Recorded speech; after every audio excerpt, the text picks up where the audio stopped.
Diversion డ్రామాలు land క్రూజర్లు అని చెప్పి ఒక కథలు పుట్టించి అదేదో కేసీఆర్ గారు సొంతానికి కొనుక్కొని దాచిపెట్టినట్టు ప్రభుత్వానికి ఇక్కడ ఉండే పనిచేసే మంత్రులకి ఇక్కడ ఉండే వారి భద్రత కోసం తెచ్చి విజయవాడలో వాటికి బుల్లెట్ ప్రూఫ్ అద్దాలు దొడికిచ్చి దానికి పంపితే అదేదో విజయవాడలో దాచిపెట్టిండు అని మాట సిల్లిగా మాట్లాడడం ఇంత దిగజారుడు రాజకీయాలు ఏవైతున్నాయో ఇవన్నీ ప్రజలు గమనిస్తూ ఉన్నారు.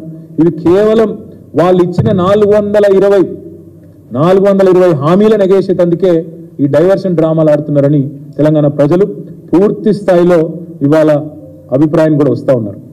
నిజానికి తెలంగాణ రాష్ట్రం సాధించిన విజయాలన్నింటినీ వైఫల్యాలుగా చిత్రీకరించి కాళేశ్వరం లాంటి ప్రాజెక్టుని కూడా బదనాం చేసే ఒక చిల్లర ప్రయత్నం రెండు జాతీయ పార్టీలు కూడా చేస్తూ ఉన్నాయి.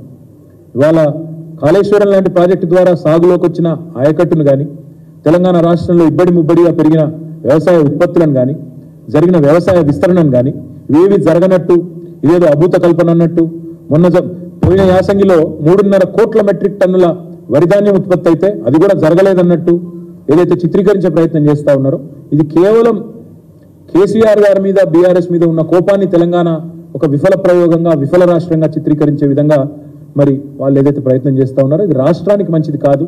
ఇలాంటి దివాలాకోరు రాజకీయం ఎవరికి కూడా మంచిది కాదు. వాస్తవం ఏంటి అంటే ఇవాళ దేశంలో దివాలా తీసిన కాంగ్రెస్ పార్టీ పొరపాటున ఇక్కడ వాళ్ళు ఇచ్చిన హామీలు నమ్మి ప్రజలు అధికారం ఇస్తే రాష్ట్రం దివాలా తీసిందని మాట్లాడుతుంది. దేశంలో దివాలా తీసిన పార్టీకి ఏదో అనుకోకుండా ఇవాళ అవకాశం వస్తే రాష్ట్రమే దివాలా తీసిందని చెప్పి దివాలాకోరు మాటలు మాట్లాడుతూ ఉన్నారు. ఇది మంచిది కాదు. అందుకే తెలంగాణ ప్రజల్ని కోరేది బీఆర్ఎస్ దళం ఉంటేనే బీఆర్ఎస్ గలం ఉంటేనే తెలంగాణ ప్రయోజనాలు ఢిల్లీలో పరిరక్షించబడతాయి. కాంగ్రెస్ వాళ్ళకి అప్పచెప్తే అక్కడ ఉండే 50-60 మంది ఎంపీల్లో వీళ్ళు కూడా ఒకరో ఇద్దరు పోయి ఆడ కూర్చుంటారు. రాహుల్ గాంధీ సిట్ అంటే సిట్టు స్టాండ్ అంటే స్టాండ్ వీళ్ళ వల్ల అయ్యేదేమి కాదు. ఏమి చేయడం చేతగాక ఎదుటివాడి మీద తప్పుని నెట్టి తప్పించుకుందామనే ఒక చిల్లర ఎత్తు కూడా తప్ప ఇంకోటేమీ కాదు ఈ కాంగ్రెస్ చేస్తున్న ప్రయత్నాలు. అబద్ధాలు అసత్యాలు అర్ధసత్యాలు అన్నిటినీ పోగేసి అప్పులని తప్పులని ఆర్థిక స్థితి బాగలేదని కరెంటు మీద కాళేశ్వరం మీద పిచ్చి ప్రేలాపనలు వెళ్తా ఉన్నారు. ఏవైతే వెళ్తా ఉన్నారు ఇవన్నీ ప్రజల దృష్టికి కూడా వచ్చినాయి. ప్రజలు ఇవాళ మా కార్యకర్తలు చెప్తా ఉన్నారు, మా నాయకులు చెప్తా ఉన్నారు, సార్ చర్చ జరుగుతోంది, క్షేత్రంలో చర్చ జరుగుతోంది, 500 బోనస్ ఏమైంది అనే చర్చ ప్రారంభమైంది. కేసీఆర్ ఉన్నప్పుడు రైతు బంధు బ్రహ్మాండంగా పడుతుండే, వారం రోజుల లోపలనే పడుతుండే, ఇవాళ అతి లేదు గతి లేదు, ఇంతవరకు రైతు బంధు ఏమవుతుందో అడ్రస్ లేదు అనే మాట మాట్లాడుతూ ఉన్నారని చెప్పి మా కార్యకర్తలు మా నాయకులే చెప్తా ఉన్నారు. కేసీఆర్ ఉన్నప్పుడు ప్రతిరోజు విడుదల చేస్తుండే, ఎంత పడ్డది ఈరోజు రైతు బంధు, ఎన్ని వందల ఎకరాలకు పడ్డది, ఇవాళ ఎన్ని లక్షల మంది రైతులకు పోయింది రైతు బంధు అని చెప్పి వారం రోజుల్లో కంప్లీట్ చేస్తుండే. వీళ్ళు వచ్చిన తర్వాత ఆ ముఖ్యమంత్రి గారు మాట్లాడే మాటలు వింటుంటే ప్రజలు నవ్వుకుంటున్నారు అనే మాట కూడా మా నాయకులు కార్యకర్తలు చెప్తా ఉన్నారు. ఆయన ఎంత హాస్యాస్పదంగా మొన్న చెప్పినారో ఒక మా నాయకుడు వివరించి చెప్తా ఉండే. డిసెంబర్లో స్టార్ట్ అయ్యి మార్చి దాకా వేస్తుండే రైతు బంధు పోయిన ప్రభుత్వం అని రేవంత్ రెడ్డి చెప్తుంటే రైతులు నవ్వుకుంటున్నారు. ఎందుకంటే 12 సార్లు, ఒకసారి కాదు 2 సార్లు కాదు, 12 సార్లు వారం రోజుల్లోనే 7,000 కోట్లు జమ చేసిన నాయకుడు కేసీఆర్ గారు రైతుల ఖాతాల్లో.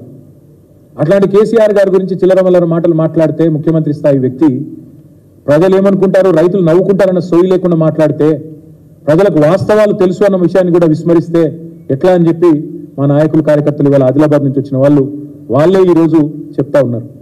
సొంత రాష్ట్ర పరపతిని తగ్గించే విధంగా ఇవాళ పలుకుబడిని పలచన చేసే విధంగా వితండవాదాలు వింత వాదనలు పనికిమాలిన అంశాలు తెర మీదకి తీసుకొచ్చి అదేదో జరిగిపోయింది తప్పు జరిగినట్టు ల్యాండ్ క్రూజర్లని పనికిమాలిన మాటలు మాట్లాడి ఇవాళ చేయాల్సినవి చేయకుండా తెలంగాణ బ్రాండ్ ఇమేజ్ దెబ్బతీసే ప్రయత్నం ఏదైతే కాంగ్రెస్ చేస్తున్నదో దాన్ని బట్టి అర్థం చేసుకోవచ్చు వాళ్ళ రాజకీయ ఆలోచన ఎంత వికృతమైందో.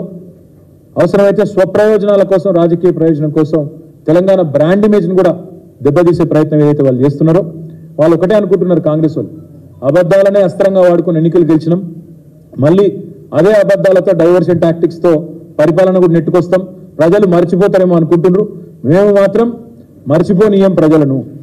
100 రోజులు అన్నారు, మీరు 100 రోజుల్లో చేయకపోతే మిమ్మల్ని బొందబెట్టేది ఖాయమైన దిశగా తప్పకుండా ప్రజలను ఉద్యుక్తులు చేస్తాం. కౌంట్ డౌన్ ప్రారంభమైంది, 30 రోజులు అయిపోయింది, 70 రోజులు మిగిలింది. తప్పకుండా ఈ విషయంలో ప్రజల్ని తప్పకుండా చైతన్యవంతుల్ని చేస్తాం. ఒక అబద్ధాన్ని 100 సార్లు చెప్పి నిజమని తిమ్మిని బొమ్మిని చేసే ప్రయత్నం ఏదైతే చేసి మరి ఫేక్ ప్రాపగండాతో సఫలమైనరో ఎలక్షన్లలో దాని పరిపాలనలో కూడా ప్రయోగించే ప్రయత్నం చేస్తూ ఉన్నారు. తప్పకుండా దాన్ని తిప్పి కొడతాం. అందుకే మన ప్రజలకు ఇంకొకటి కూడా ఇవాళ మా కార్యకర్తలకు కూడా ఇచ్చాం. మేము చేసింది అప్పులు కాదు, మేము చేసింది అప్పులు కాదు, ఆస్తులు సృష్టించినాం. తెలంగాణ రాష్ట్రం కోసం 50 లక్షల కోట్ల పైచిలకు ఆస్తులు సృష్టించాం.